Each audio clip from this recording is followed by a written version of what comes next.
What's up everyone, China Cycling here, aka Joe, aka the Martian Ballerina. I'm getting old and I'm getting fat, and that can only mean one thing. It's time to get a gravel bike. Of course, there are heaps of decent gravel bikes out there, but like every 30-something approaching a midlife crisis, the only material of choice is titanium, and the only acceptable geometry is fully custom, even if you have no clue what you're doing. Of course, this is China Cycling, so we can't just get on the phone to Moots or Firefly and drop 4 or 5 grand on a frame. Oh no, we're gonna look after the dough. So, after some poking around the internet, a lot of people were saying good things about Waltly Titanium. The friendliest man on YouTube, Mark Ferguson, aka the Cycling Maven, also did a video about them a while back. Link below to that one. So I thought, why not drop them a line? But when I went on the website and went to the contact page, I almost dropped my chopsticks when I saw their address was about 3 kilometers away from my studio. Now, this was back in April when Corona was starting to ease up here in China. Anyway, I made an appointment with the boss man Terry and went to have a bit of a chat. He agreed to give me an absolute truck ton of money to make a video. Nah, I'm just kidding. But he did agree to sponsor a frame. So like all my videos, I'm honest with you guys and I'll tell you up front, I did not pay for my frame, but I also didn't get a penny to make this video, and as always, I'm free to say what I want.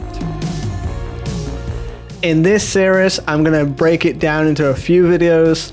First, I'm going to show you around the factory, that's this video. In the next video, I'm going to talk you through my entire design process, the ordering process, the costs, how long it took, and show you the finished frame. After that, I'll do a video building up the frame, showing you the finished bike and giving it a review. So, without further ado, let's go take a look. So I came down to Waltly Titanium Technology here in Xiamen, go in their factory, have a look how they make the bikes. Let's go have a look. So the first step is the raw materials. Obviously, titanium bikes need a lot of titanium. Every month there's a whole bunch of titanium being shipped in, ready to be made into frames. Titanium obviously not the cheapest metal in the world, so there's obviously a fair few quids worth of titanium here. When I was walking around a bit earlier, it was super noisy. Obviously a factory floor, it's going to be noisy, but now it's 12 o'clock, everyone's gone for lunch, so we can have a look and see how they make these bikes. Before we can get our hands dirty on the factory floor, we should start upstairs in the office. This is Amy. She was very serious whenever the camera was on, but she's super friendly and very helpful, and she'll probably be the one who handles your order. She has great English and she'll take good care of you, especially if you tell her China Cycling sent you. In the office, there are 3 frame designers who design Waltly's frames in CAD. I was impressed to see one was a chick. I mean, there's no reason why I should be surprised, right? It's 2020. But China has a reputation for being a bit behind the times in these things, so to see a female frame designer and a female frame welder, it was a pleasant surprise.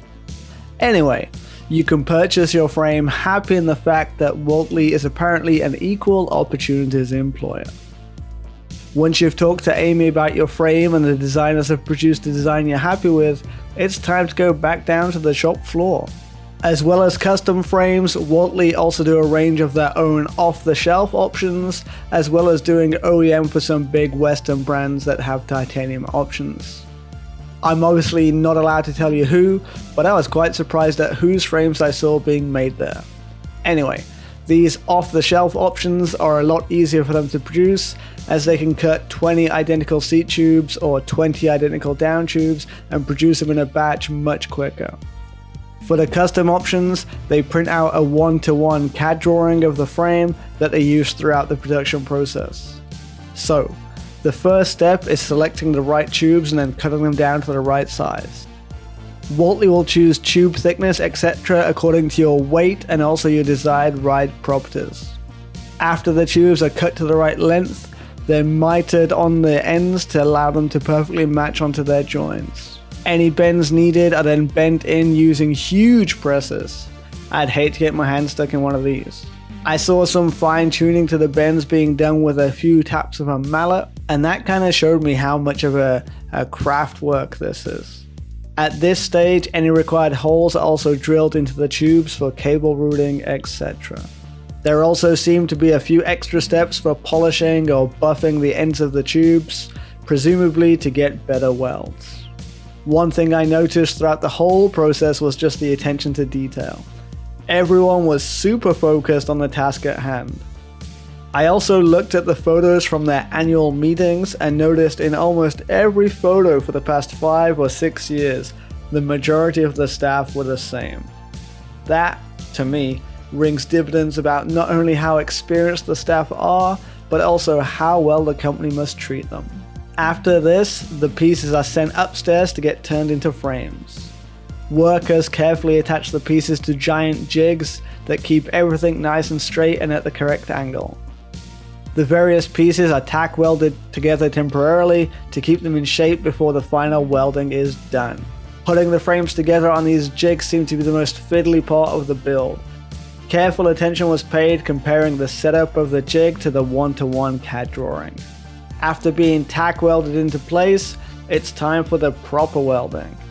Apparently welding titanium isn't as straightforward as welding steel, but to be honest, I never thought welding steel was particularly straightforward either. Anyway, titanium has to be welded in an oxygen-free environment. The workers plug up the ends of the frame tubes and fill the frame with argon gas.